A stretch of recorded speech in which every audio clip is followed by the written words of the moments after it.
Login दो। तो then मैं यहाँ पर उसको लॉगिन के लिए आया हूँ और फिर हम लोग हमारे एक सर्वर को लॉगिन करेंगे और वहाँ पे वर्डप्रेस को कॉन्फ़िगर करेंगे। तो मैंने इनकी एक सर्विस ले रखी है, उसी सर्विस को हम लोग यहाँ से अब एक्सेस करने के लिए आए। अब वो सब सर्विस कैसे यूज़ करी जाती है उस पर भी धीरे धीरे बात जो है वो हम लोग अभी शुरू करते हैं। तो यहाँ पर ये सर्विस है, मैं इसका लॉगिन टू सी पैनल पे यहाँ पर आके क्लिक कर रहा हूँ। अब ये होता है एक सी पैनल, कंट्रोल पैनल इसको कहते हैं। सपोज करो ये हमारे सपोज मैंने GoDaddy कंपनी के पास गए या हम लोग HostGator कंपनी के पास गए और HostGator कंपनी के पास आने के बाद हमने यहाँ से फाइनलाइज करके लॉगिन करा, अकाउंट बनाया और यहाँ से सर्वर रेंट पे ले लिया। और जब मैं रेंट पर ले लूंगा, पेमेंट कर दूंगा, सारी चीज ओके हो जाएगी ना। ध्यान लगाएं, कंपनी होस्टिंगर भी है, कंपनी GoDaddy भी है, कंपनी यहाँ पर ये HostGator भी है। अगर मैं किसी से भी किराए पर सर्वर लेता हूँ ना, तो ये मुझे उस सर्वर की डिटेल ऐसे मेल करते हैं। कि हम लोग यहाँ मेल इंटरफेस की तरफ गए।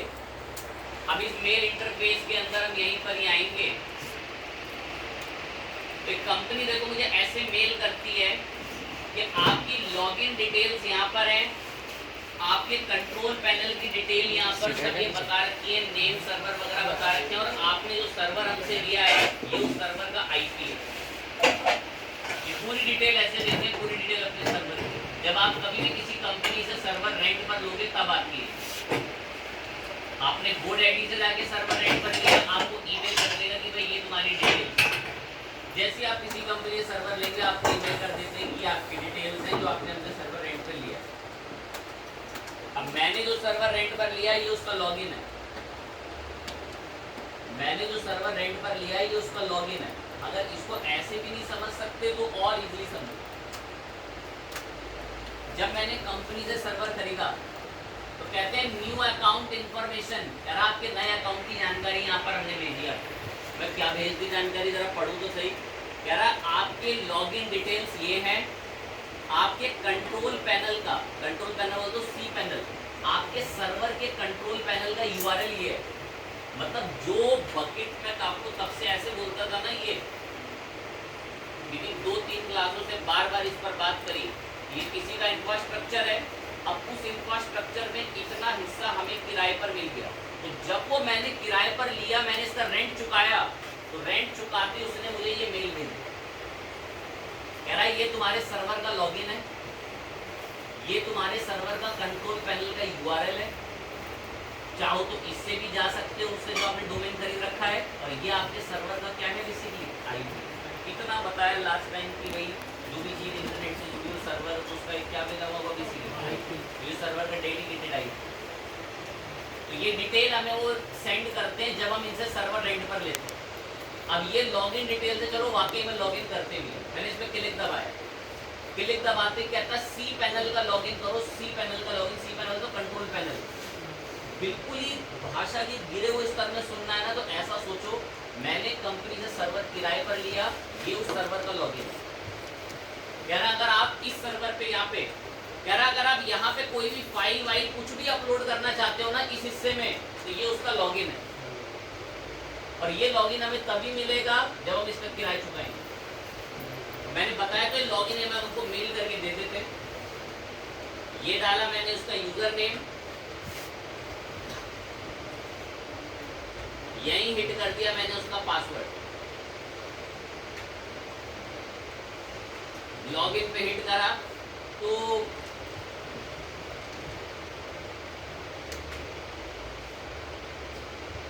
दोबारा से पेश कर देते हैं, रिफ्रेश करके। क्या हमारा लर्निंग डिटेल्स से हमने बता दी, इसको भी कॉपी करेंगे, लॉगिन। ये हमारे सर्वर का सी पैनल लॉगिन इंटरफेस है।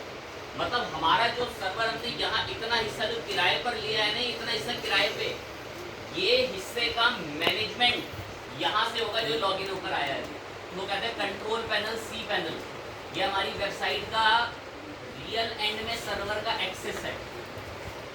जिस सर्वर पे हमारी वेबसाइट रखी है उस सर्वर का लॉगिन है ये लॉगिन। बताया जा रहा है कि आपके सर्वर की कुछ जर्नल इंफॉर्मेशन ये है कि आपके सर्वर से ये वाला डोमेन कनेक्ट हो रखा है जिसका नाम है लर्निंग लाइव, इसको मैंने कनेक्ट कर रखा है इस सर्वर से। कह रहा है आपके सर्वर की जो लेटेस्ट अभी आईपी है वो ये आईपी है 135 करके। अगर मैं यहाँ पर आऊँ तो मैंने अभी जस्ट आपको दिखाया था, देख सकते हैं ये आपके सर्वर की रियल टाइम आईपी। और लास्ट लॉगिन किस आईपी से हुआ था, इस आईपी को ब्लॉक भी किया जा सकता है। डायरेक्टरी वगैरह की सब इन्फॉर्मेशन बता रहा है, सर्वर की इन्फॉर्मेशन बता रहा है, कितने डेटाबेस बन सकते हैं, कितना स्टोरेज लाइव उस टाइम पे सर्वर पे है, ये सारी चीजें बताई जाती है। मैं ठीक है, ओके बात है, ये हमारे सर्वर का लॉगिन है। अब इसमें आगे काम कैसे होता होगा, वर्डप्रेस कहाँ से आ जाएगा इसमें, अब वो देखो कैसे आता है वर्डप्रेस। दिमाग एकदम 100 गुना तेज चल रहा है।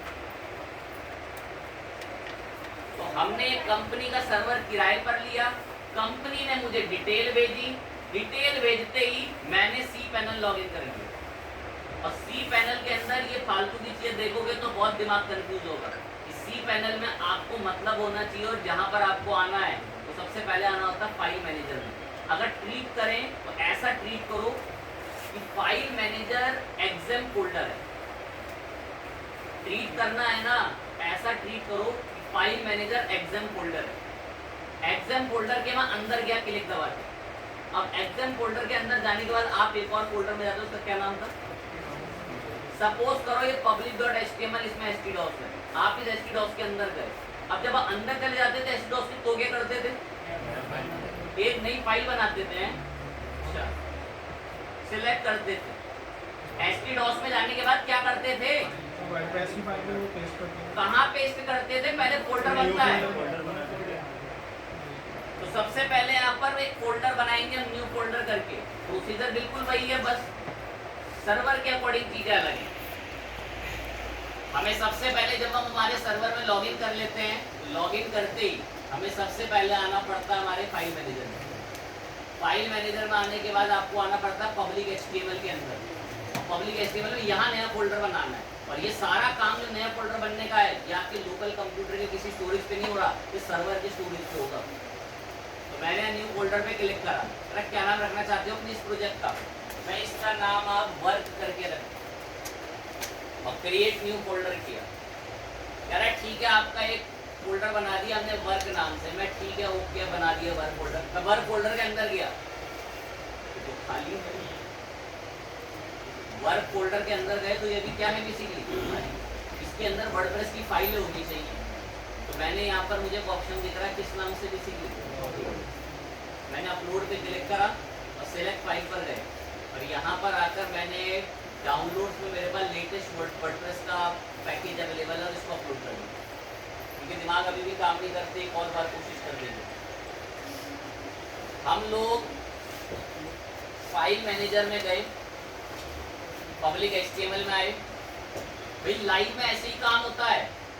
एग्जाम कभी शायद दोबारा मैं उस पर बात ना कर पा रहा हूँ, कभी भी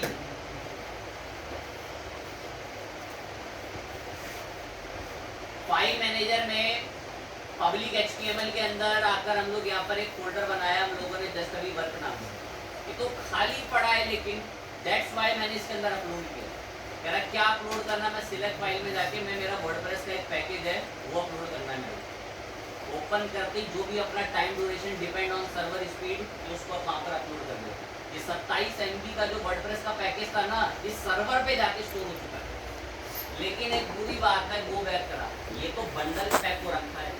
तो फिर जब ये जिप पैक को रखा होता तो आप इसे क्या कराते हो, कहीं दिख रहा ऊपर एक्सप्रेस, राइट साइड में देख लो, कहीं इधर बढ़िया दिख रहा है।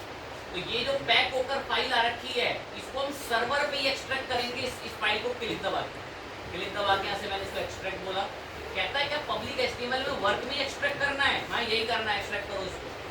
अब एक्सट्रैक्ट कर तो देता है, क्लोज कर देना, पर दिख नहीं रहा, पता नहीं कहाँ गया। तो यहाँ एक ऑप्शन आता है रीलोड का, जरा से लोड करके फोल्डर आएगा। अब पूरी बात एक दिक्कत की पता है क्या, छोटी सी माइंड लगा के सुनना। फाइल मैनेजर में पब्लिक HTML में हमने एक प्रोजेक्ट बनाया भी, किस नाम से, उसके अंदर वर्डप्रेस तो है और उसके अंदर एक और फोल्डर में वर्डप्रेस है। और ये जबकि होना कहाँ पर चाहिए, वर्क फोल्डर के यही बाहर होना चाहिए, और अभी कहाँ है ये? अभी मैं कॉपी करके वहां से मूव कर रहा हूँ तो थोड़ी तकलीफ हो जाएगी। मैंने वर्डप्रेस में गया, मैं इन फाइलों को बोला यहाँ से हटें और बाहर जाएं, टुडे वर्क नाम के फोल्डर के बाहर सिलेक्ट करा और यहाँ से बोला मूव। जरा कहाँ मूव करना है इसको, जरा वर्क में वर्डप्रेस में करना है। मैं तो वहाँ तो पहले से है, ये वर्डप्रेस में नहीं करना मुझे मूव इसको। मुझे इसको जो मूव कराना है वो मूव कराना है पब्लिक एचटीएमएल में, किसके अंदर? वर्क। अभी कहाँ है? पब्लिक एचटीएमएल में, वर्क में, वर्डप्रेस के अंदर। अब लाकर बाहर किस जगह पर छोड़नी है? ये लगा मूव कर। अब पब्लिक एचटीएमएल में गए और वर्क में गए तो वर्डप्रेस की सारी फाइल बाहर आ चुकी है। पहले कहाँ थी? वर्डप्रेस फोल्डर के अंदर। जब आप इतना सब कर लेते थे फिर इसके बाद क्या करते थे? एडमिन में डेटाबेस बनाते। इसमें डेटाबेस बनाने के लिए आपको आपके सी पैनल में गौर से, आपको आपके सी पैनल में थोड़ा सा नीचे चलकर यहाँ MySQL डेटाबेस पाना होता है। इसका डेटाबेस बनाना थोड़ा मुश्किल काम है पर धीरे धीरे समझ में आएगा। MySQL डेटाबेस पे गए, कह रहा है नया डेटाबेस बनाना है क्या? मैं जी हाँ। किस नाम से? वर्क। Create database. डेटाबेस बन गया और नीचे लिस्ट में भी आ गया डेटाबेस। कह रहा डेटाबेस का नाम क्या है बेसिकली? लेकिन इस वर्क नाम की डेटाबेस को चलाने वाला कोई प्रिविलेज यूजर यहाँ पर नहीं है। पता नहीं इतना पढ़ते नहीं पढ़ते, अगर याद हो ना तो एग्जाम के अंदर जब हम डेटाबेस का नाम बताते हैं तो वो एक यूजर नेम मांगता है। क्या होगा यूजर नेम? कह रहा है डेटाबेस तो चलो तुमने सर्वर पे बना लिया, किस नाम से? वर्क। लेकिन उसको चलाने वाला कोई अभी यूजर नहीं है। तो यही थोड़ा सा नीचे आओगे तो शब्द लिखा हुआ दिख जाएगा। मैं जी मेरे यूजर का नाम भी वर्क ही रखा, और एक मैंने ना यूजर के लिए इसमें पासवर्ड रखा जो कि आप पहले कभी एग्जाम में रखते नहीं। इसमें क्या डिफॉल्ट खाली होता था कि मैंने एक पासवर्ड इसको रखवाया। यूजर नेम बताया, पासवर्ड रखवा, क्रिएट यूजर पे क्लिक करा, यूजर क्रिएट हो गया। सबसे पहले क्या क्रिएट करा? उस डेटाबेस को चलाने के लिए क्या क्रिएट करा? लेकिन अभी डेटाबेस को यूजर असाइन नहीं हुआ। डेटाबेस किस नाम से? लेकिन उसको चलाने वाला भी यूजर असाइन नहीं हुआ। असाइन करना पड़ता है। नीचे आके ये रहा ऐड यूजर टू डेटाबेस। इसका मीनिंग हिंदी में ट्रांसलेट करके बता दो तो अपने दिमाग में बात करिए। यूजर को डेटाबेस में क्या करना? ऐड। और अभी ऐड है नहीं, अभी यहाँ कोई यूजर नहीं आता। फिर नीचे गए तो यहीं पर आकर हमने यूजर पर आकर इसको बताया टुडे, उसका हमारा वर्क, और वर्क के अंदर नीचे भी हमारा जो डेटाबेस है वर्क। मैं जान मुझके इनके नाम सेम रखता। ऐड पर हम लोगों ने कह रहा है क्या आप इस यूजर को डेटाबेस की सारी प्रिविलेजेस दिला देना चाहते हो? एक तरीके से परमिशन। मैं हाँ दिलवाओ उसको सारी परमिशन। और देन करा make changes, everything is done successfully. बस अब हमें वर्डप्रेस कॉन्फ़िगर करना है। हमारे सर्वर में हमने प्रोजेक्ट बना रखा है, फोल्डर बना रखा है, किस नाम से? और मैं ये ना बाहर ही लिखा होता है सी पैनल में। कह रहा आपका जो ये सर्वर है ना, इस सर्वर पर एक डोमेन कनेक्ट हो रखा है, जिस डोमेन का नाम क्या है बेसिकली? learninglife.site। और मैंने यहाँ पर आकर नाम लिखा learninglife.site करके, और प्रोजेक्ट का नाम हमारे यहाँ पर क्या बता दिया जो कि रख रखा हम लोगों ने? वर्क पे एंटर करते ही कुछ सेकंड की देरी के अंदर आपके पास एक वर्डप्रेस के इंस्टॉलेशन स्टेप्स लाइव सर्वर पे ऐसे काम होता है। एक लाइन बोलूँगा, दो एक के काम के, बाकी तो बड़ी अजीब है। पता हर